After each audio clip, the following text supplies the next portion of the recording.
Friday the 13th.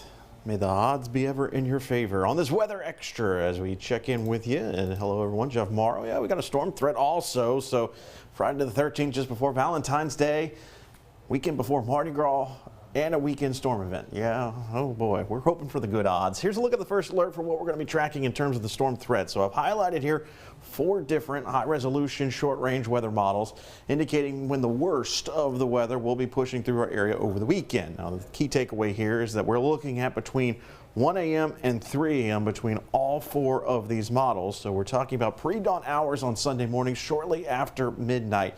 Varying degree as to the intensity of what will be moving through kind of the bottom half here, suggesting that line of thunderstorms rolling through the area. Top half kind of more of a clustering effect of showers and storms moving through. Bottom line, we're expecting the possibility of severe weather. Not a guarantee we are going to see severe weather, but the National Weather Service has outlined a marginal risk for severe weather across our entire viewing area. Now, marginal risk is a 1 out of 5. Again, not a guarantee we're going to see severe weather, but certainly possibility 1 or 2 strong, possibly severe storms could be embedded within that line or that clustering of showers and storms, whatever does materialize. So the time frame, been able to whittle it down to kind of a 5-6 hour window. We think shortly around or just before midnight till about 4 a.m. in the morning on Sunday for things to be moving through. So this system should move through fairly quickly. Now let's talk about the threats, what we could be dealing with. Damaging wind is going to be the primary concern. Hail and a brief isolated tornado would be secondary issues for us in terms of the severe weather parameters.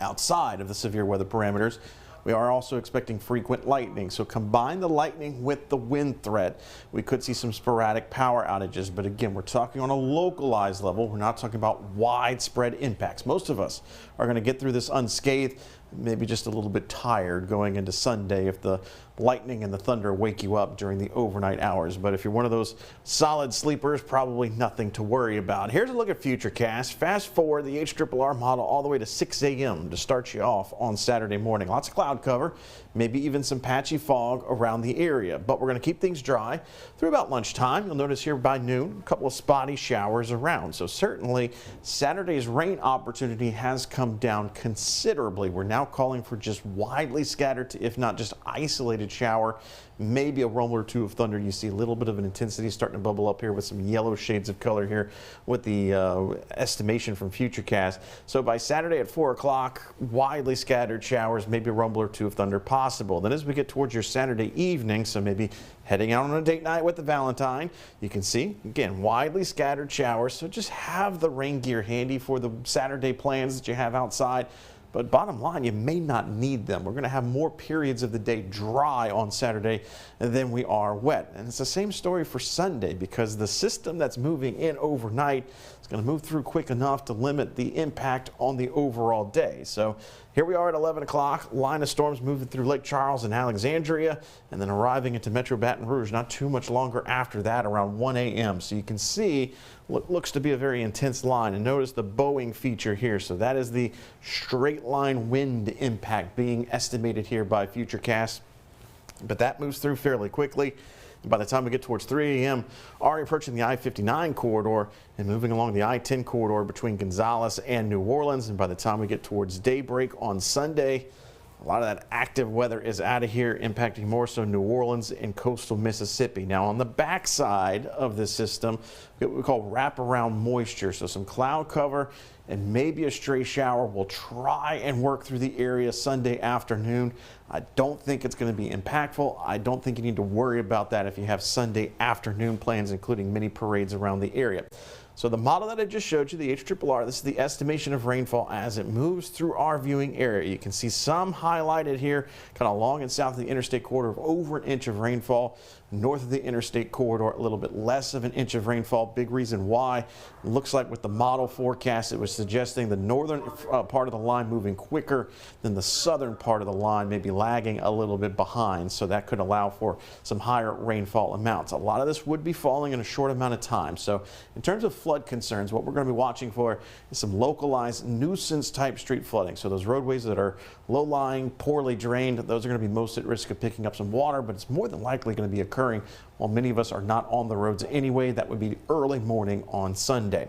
So let's look at the parades, how the weather may impact some of them. This is Spanish Town. We start you out at noon on Saturday, and you can see at 11 o'clock as you kind of get ready and lined up in the downtown Baton Rouge area, mainly dry, temperatures fairly mild. We're going to be in the 70s for the parade itself, 10 to 20% rain chance in the forecast. Similar forecast for the parade that's going to be going down in Plaquemine. That starts an hour later. Then on Sunday, we've got parades all over. We've got Port Allen, Livonia, and Zachary starting around 2 o'clock in the afternoon. So you can see for the afternoon parades, we may have that stray sprinkle around during the early afternoon, but I think for the most part, less impact in terms of rain threat for Sunday's parades as opposed to maybe having more of the passing shower chance for Saturday's parades, but not by much. Temperatures still expected to be fairly comfortable, 60s and 70s. So the bottom line, we are going to be dealing with rain over the weekend, but it is going to be confined into a finite window kind of during those overnight hours. So we're not going to be too concerned about the threat for that to be impacting our outdoor plans and maybe your Valentine's. Southern Air of Baton Rouge says no, no, no, no interest, no money down, no payments for 12 months on HVAC, plumbing, and electrical services. Scan the QR code on your screen to learn more. I'm Lawyer Locke Meredith. If you're battling an insurance company because of a wreck not your fault and they're not calling you back or being fair, whether you hire us at all, give us a call, 272-5555, or email Locke Meredith, Sean Fagan and Associates. You have nothing to lose.